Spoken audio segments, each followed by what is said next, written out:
Haleluya, puji nama Tuhan Bapak Ibu Saudara, keluarga GPDI El Shaddai Magelang. Bersyukur bahwa pada saat ini kita dapat bertemu kembali di dalam Renungan 79. Mari terus mengalami pertumbuhan dengan Tuhan dalam 365 hari yang mengubahkan hidup Anda. Rise up, bangkit, bergerak, berdampak. Puji nama Tuhan Bapak Ibu Saudara, kita dapat kembali merasakan kemurahan Tuhan dalam kehidupan kita.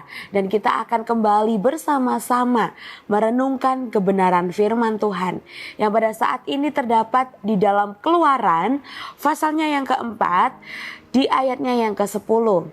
Saya akan membacakan firman Tuhan bagi kita semua dan Bapak Ibu dapat menyimak Alkitab masing-masing. Demikianlah kebenaran firman Tuhan. Lalu kata Musa kepada Tuhan, "Ah Tuhan, aku ini tidak pandai bicara, dahulu pun tidak, dan sejak engkau berfirman kepada hamba-Mu pun tidak, sebab aku berat mulut dan berat lidah." Baik, puji nama Tuhan. Di dalam setiap kehidupan kita mungkin kita pernah merasa bahwa kita tidak layak untuk melakukan sesuatu yang Tuhan percayakan dalam kehidupan kita. Mungkin pernah berkata, saya tidak cukup cerdas, atau saya bukan orang yang tepat. Atau mungkin merasa bahwa Tuhan salah pilih karena banyak orang lain yang lebih mampu, yang lebih berpendidikan, yang lebih fasih berbicara, atau lebih berpengalaman.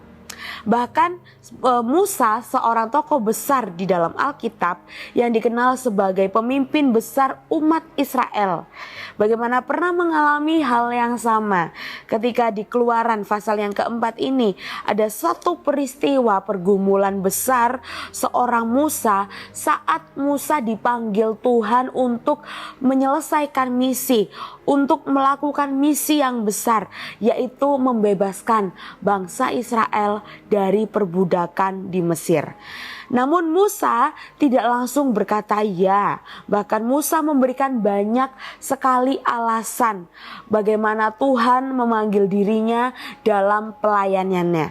Yang pertama, bagaimana jika mereka tidak percaya kepadaku, lalu aku tidak pandai berbicara, lalu utuslah orang lain saja. Bukankah hal ini sangat manusiawi dalam setiap kehidupan kita? Tetapi di sini Musa juga merasa takut. Musa merasa tidak layak. Musa merasa tidak mampu, bahwa dirinya itu tidak benar-benar merasa bahwa dirinya adalah orang yang dipercayakan oleh Allah. Tetapi inilah kondisi yang banyak sekali orang percaya hari-hari ini, termasuk kehidupan kita. Bagaimana kita tahu Tuhan memanggil kita untuk melakukan banyak sekali pelayanan, yaitu bagaimana kita melayani, kita memimpin, kita mengampuni, kita berdampak bagi orang-orang sekitar kita, dan bahkan kita harus menjadi terang bagi keluarga kita. Tetapi kita menahan diri kita untuk merasa tidak siap. Tetapi di dalam Keluaran pasal yang keempat menunjukkan bahwa Tuhan itu tidak salah pilih. Dia tahu siapa Musa, dia tahu keterbatasannya, tetapi Tuhan juga tahu apa potensi yang dimiliki oleh Musa ketika dia mau berserah dan taat kepada Tuhan. Kunci dari pasal ini adalah bukan siapa Musa, tetapi siapa Tuhan. Tuhan yang memanggil, Tuhan yang menyertai, Tuhan juga yang melengkapi. Hari ini kita akan melihat lebih jauh bagaimana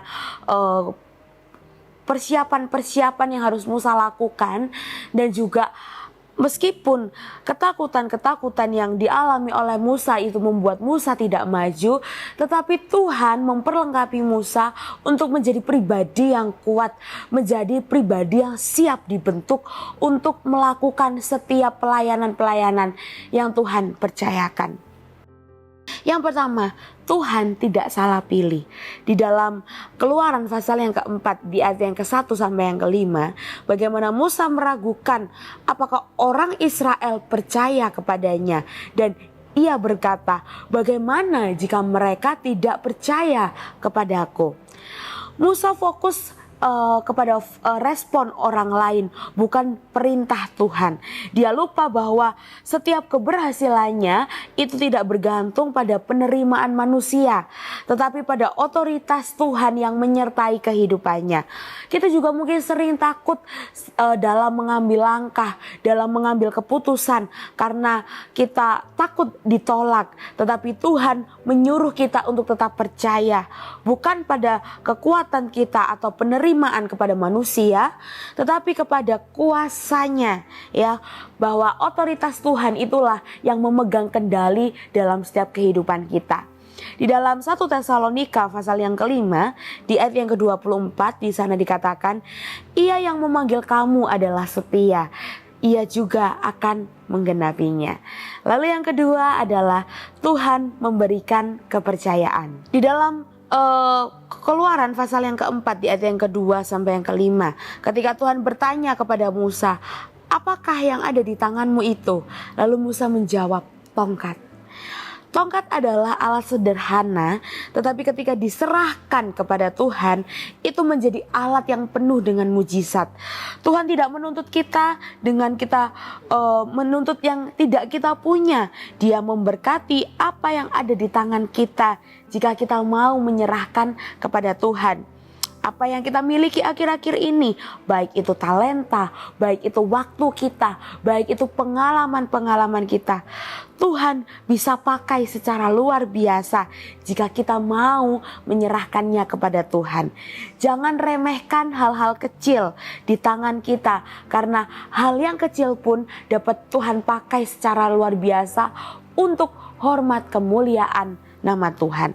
Di dalam 2 Korintus pasal yang ke-8, di ayat yang ke-12, di sana dikatakan, sebab jika kamu rela untuk memberi, maka pemberianmu diterima kalau pemberian itu sesuai dengan apa yang ada padamu. Jadi serahkan semuanya, apa yang kita miliki ke tangannya Tuhan. Biarlah semuanya itu dapat Tuhan pakai untuk hormat kemuliaan namanya. Sehingga apapun yang kita kerjakan, semuanya untuk Tuhan, bukan untuk manusia. Lalu yang ketiga adalah Tuhan memberikan kekuatan. Di dalam ayat yang ke-10 sampai yang ke-12, ketika Musa mengeluh bahwa dia tidak pandai dalam berbicara, tetapi Tuhan menjawab, siapakah yang membuat lidah manusia? Bukankah aku Tuhan? Maka pergilah, aku akan menyertai lidahmu dan mengajarkan kepadamu apa yang harus kau katakan. Ya, kita tahu bersama bagaimana ketika Musa fokus kepada kelemahannya, tetapi Tuhan mengingatkan bahwa dialah sang pencipta yang mampu melengkapi setiap kekurangan. Ini menunjukkan bahwa kekuatan yang sejati itu asalnya dari Tuhan, bukan dari kemampuan diri sendiri. Jadi jangan batasi diri kita karena kelemahan-kelemahan yang kita rasakan. Tuhan tahu setiap kelemahan kita, tetapi Dia memilih kita untuk menjadi alatnya. Di dalam kelemahan kita, disitulah Tuhan menunjukkan kelebihan-kelebihan kita. Jadi ketika kita merasa kecil, ketika kita merasa tidak mampu di hadapan Tuhan, justru disitulah Tuhan mau memakai kita untuk kita mau menjadi alatnya, untuk kita mau menjadi kepanjangan tangan Tuhan. Di dalam 2 Korintus pasal yang ke-12 ayat yang ke-9 dikatakan, cukuplah kasih karunia bagimu, sebab justru dalam kelemahanlah kuasaku menjadi sempurna. Puji nama Tuhan. Dan terakhir, akhirnya Musa meresponi panggilan Tuhan dan berkata, Tuhan, utuslah kiranya siapa saja yang patut kau utus. Ini adalah bentuk kerendahan hati dari seorang Musa. Bukan bentuk bagaimana penolakan. Bagaimana ketika kita terus-menerus menolak kehendak Tuhan. Kita hanya bukan saja meragukan diri sendiri, tetapi juga meragukan kebijaksanaan dan rencana Tuhan. Ini yang membuat murka Tuhan itu bangkit terhadap Musa. Jadi terlalu banyak alasan yang dapat membuat seseorang itu lari dari panggilan Tuhan. Banyak sekali orang yang jauh dari setiap panggilan-panggilan yang telah Tuhan berikan. Mari kita mau dengan sabar, mari kita mau dengan iman, dengan taat meresponi setiap panggilan Tuhan. Dan di dalam Yesaya pasal 6 ayat yang ke-8 dikatakan, "Ini aku, utuslah aku." Jadi kita mau belajar bersama-sama kebenaran firman Tuhan pada saat ini. Mari kita mau mengikuti setiap prinsip-prinsip Tuhan. Serahkan apa yang ada di tangan kita kepada Tuhan. Dan mari kita mau melihat bagaimana Dia menggunakan setiap apa yang kita miliki.